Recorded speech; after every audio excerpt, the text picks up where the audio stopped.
আমাদের সংস্কৃতি, আমাদের সংস্কার সর্বদা থাকবে আমাদের সাথে।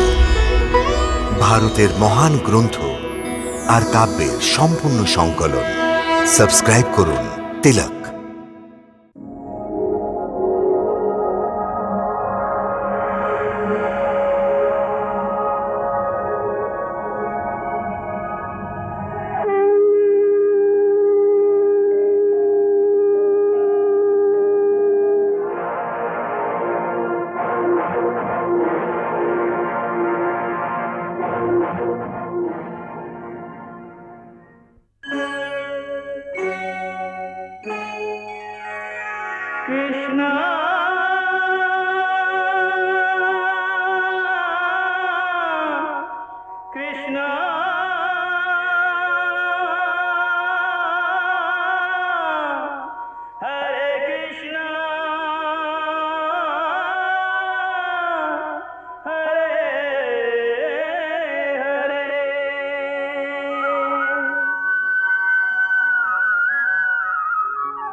মনোবল বাড়ানোর প্রয়োজন নেই ব্রাহ্মণ। তোমার প্রয়োজনটা বলো, তোমার কি চাই? স্ত্রী, বস্তু, উপহার অথবা অন্য কিছু? না না মহারাজ, না, এইসব বস্তুগত আনন্দের কারণেই সংসারে প্রিয়ার এত কারণ মহারাজ।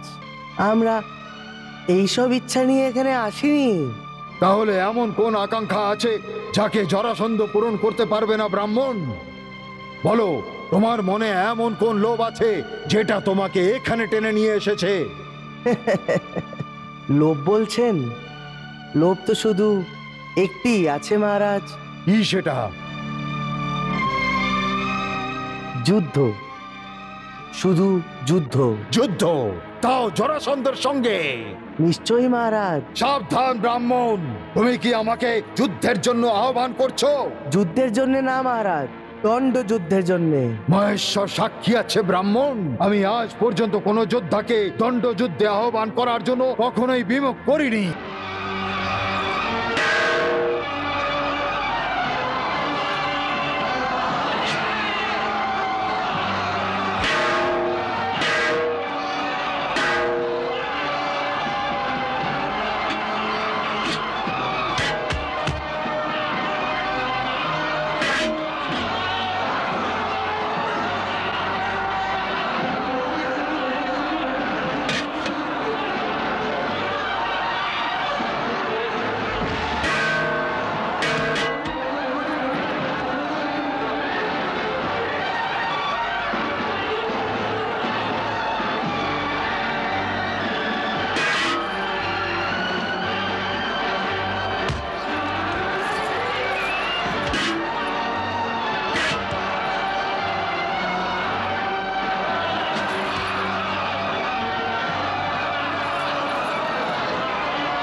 পিতাশ্রী,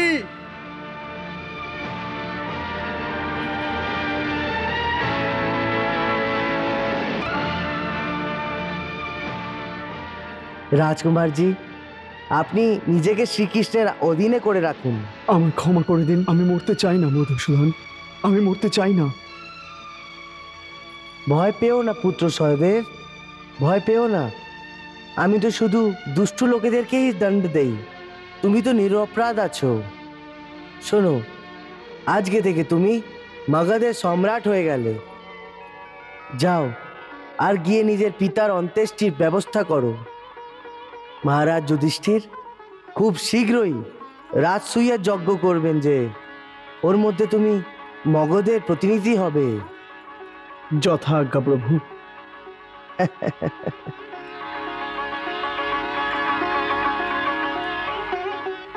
যাও জরাসন্ধ, আমার সম্মুখে তোমার মৃত্যু হওয়ার কারণে তুমিও স্বর্গের অধিকারী হয়ে গেছো। মধুসূদন, এখন আমাদের ৮৬ বন্দী সম্রাটদের মুক্ত করে দিন। অবশ্যই।